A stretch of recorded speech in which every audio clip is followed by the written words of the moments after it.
Hey guys, I'm recording this last after everything else in this video because I just wanted to say upfront this method that I'm going to try to fix my instrument panel did not work. So if you want to save time, you don't have to watch the entire video. Like all science, just because you didn't get the result you wanted in an experiment doesn't mean you failed. It just means I've discovered one more way to not fix this particular problem. So if you'd like to carry on watching the video for entertainment value, be my guest. But if you're in a rush, you can probably stop now.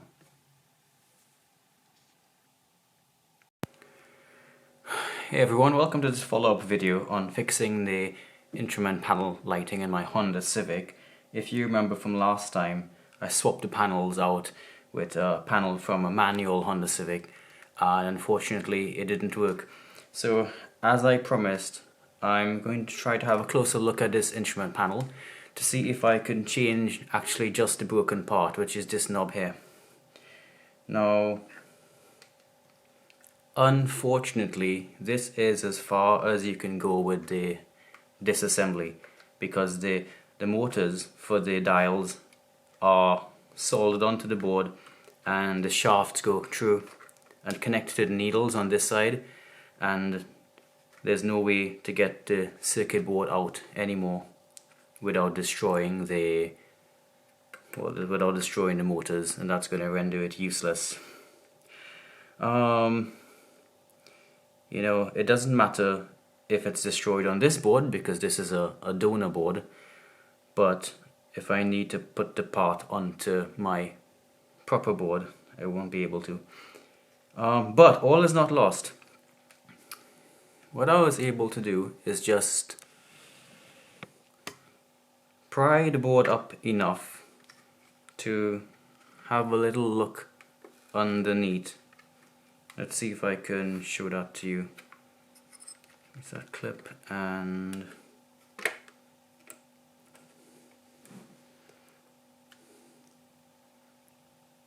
if you would focus for me, dear camera. Yeah. So you can see, I don't know if you can see in there, but you can see the actual rotary encoder is that little square there, and I think that is small enough to fit through this hole on this side. So what I'm gonna do is try to desolder it on this side and pull it through the front. That's a little sketchy, but you know, if it works and I haven't damaged anything, that means that I can probably do the same on my original instrument panel and be able to have a working knob again. So that's what I'm gonna try now. See you in a minute. Okay, welcome back everyone. I've got my soldering iron here, I've got my solder sucker here. So I'm gonna give this a go. I have to say, this is not the kind of repair that I want to be doing on my car. This is really hard to see, what's going on. You know, and there is a potential for me to end up with 0 working instrument panels instead of a half working one. So again, not something I would recommend, but I seem to be doing it anyway. It's just so small, my eyesight is crap. There's a lot of chance that this is going to go really wrong.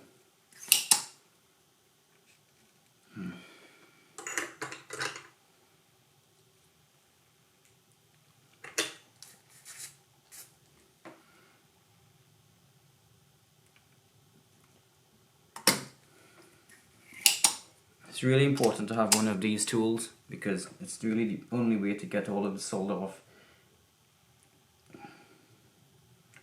So the contacts are all desoldered. Now for the support bracket.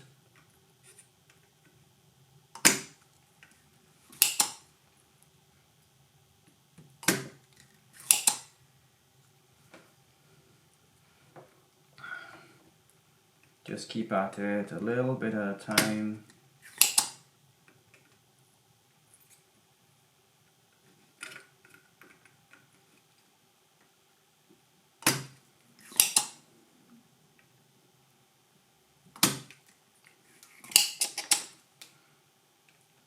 I like to use a fairly high temperature for this, so that I can leave the iron there for only a short period of time.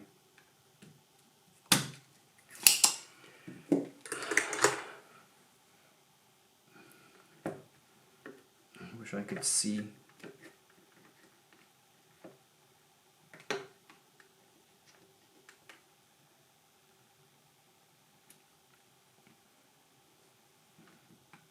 I think there's just a bit more on there to get off.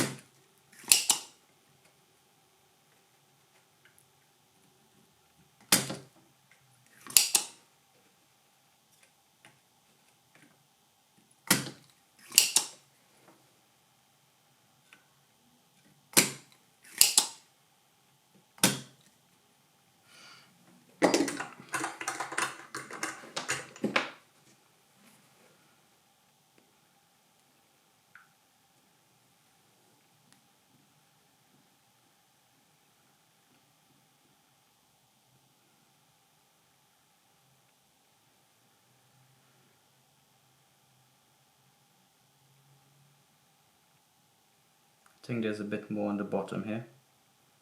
The rest of them look alright. Guys, this is how I magnify now, because I can't see anything. Like I don't know what I'm doing with my naked eye.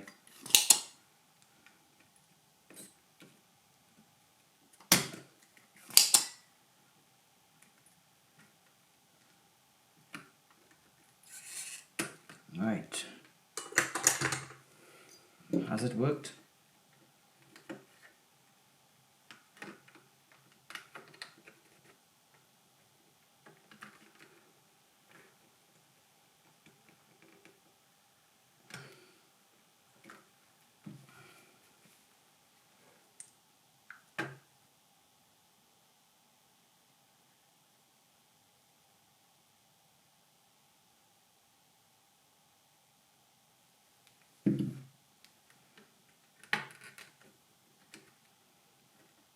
Seems to be coming.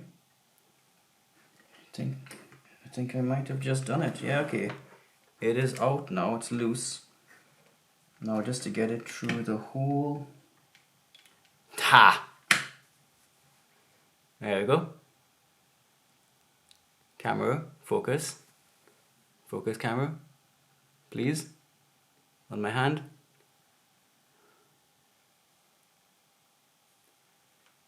I think I'm confident enough to do that with the working instrument panel. So let's go do that. See you in a minute. So I've got the original one and the replacement next to each other now, and I can't see any physical differences between them. So the differences in operation will just be down to the different firmware that they've put on these instrument panels, to make them incompatible really. So I feel like that's a bit of a shame. But, you know, otherwise it would have just been a straight swap out for me without any of these issues whatsoever. So I just thought I'd have a look at that while my solder iron heats up. And I think it might actually be ready now. So let's start. Now this is super scary, guys, because you know, if I mess this up, well, I'll probably be looking for a brand new one of these, and that's going to be really expensive. So I'm going to be as careful as possible.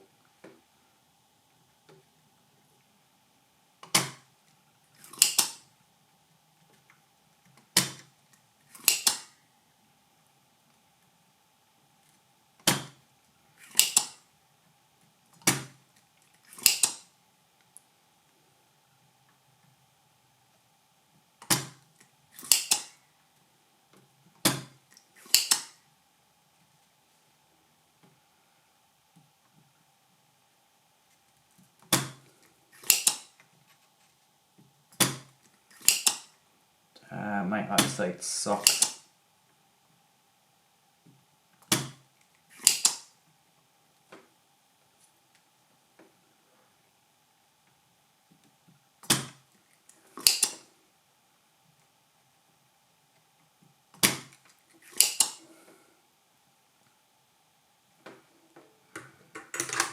I'm just going to check that using the old cell phone method.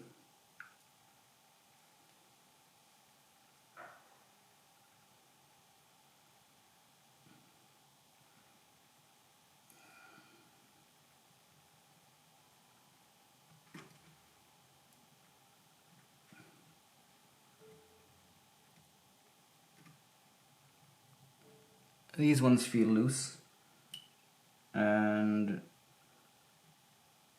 so do these actually. You can just feel them springing, bouncing and springing back into shape. So desolder the retaining clips now.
Really don't want anything melting right now.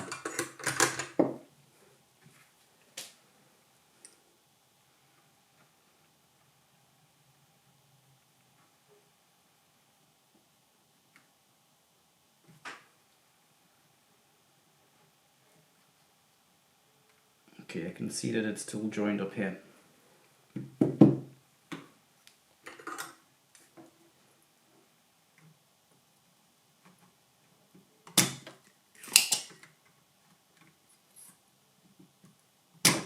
Ah, out it comes. Right, so that's the old one out. No, I don't want to mix these up. Old one, new one. Alright, let's put this way over there. Now, let's clean my glasses. All we have to do is to get this one in.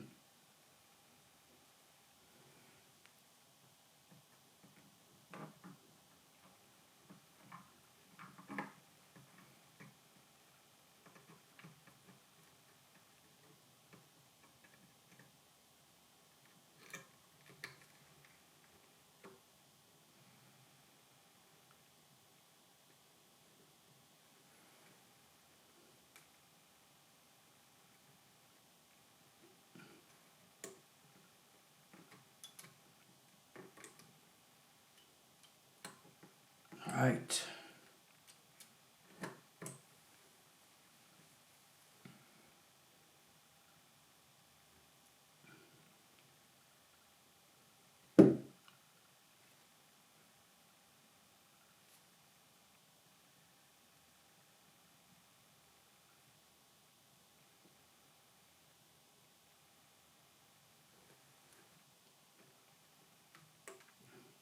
Okay, that's good. So I can both see and feel that all of the contacts have come through nicely. Now this is going to be a bit tricky because I need 3 hands now. Let me see if I could just somehow maneuver this in place. I think what I'll do is I'll put a dab of solder on one of the anchors.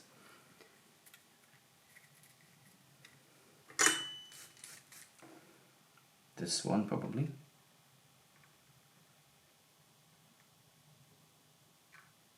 Yeah, okay. Then I'll use the other hand to apply pressure while remelting it. Alright, now that should be enough to hold it in place while I do the others, and I can feel the connections coming right through now. So that is awesome. Top one.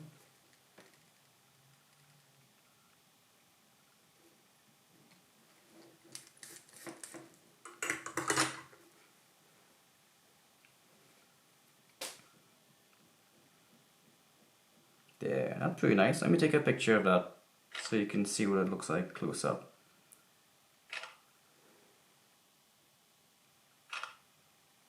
Right, so now the hard part, these really small connectors. Look, these might be normal size connectors for most people, but damn, my eyesight is not what it used to be. So take my word for it, I can barely see what's happening here. It really is to put either too much or too little solder. Just have to judge based on experience, really. Let me turn this light on as well. Is that on? No.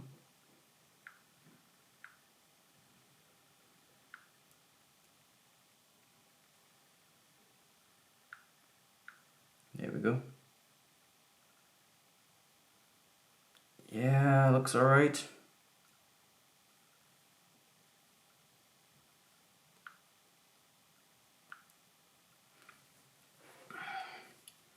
Now for the three little ones. Damn.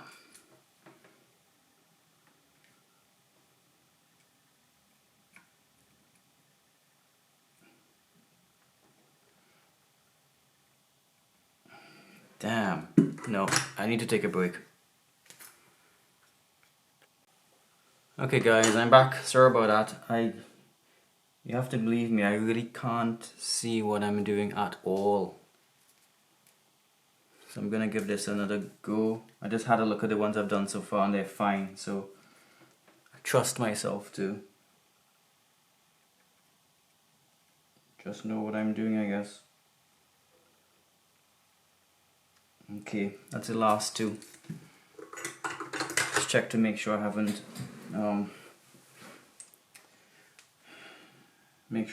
short-circuited anything. Okay, that's all right. I think I'm happy with this. Let's take a few more photos, and I'll attach these to the video as well. Phew! Alright guys, that's done. Now I just have to put this back together and hope for the best. See you in a bit. Okay, well that was super stressful. Now, that's my original instrument panel, the original plastic, and a new knob. So, let's see if this worked.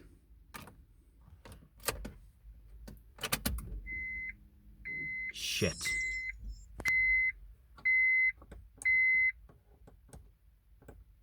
No, it's the same.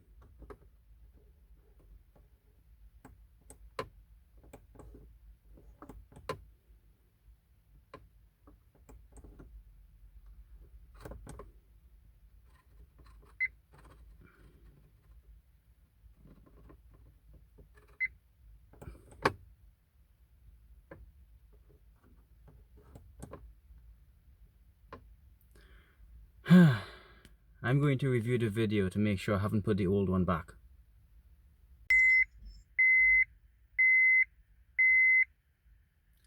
Okay guys, so I've had a look at the video and I have indeed put the new knob in there.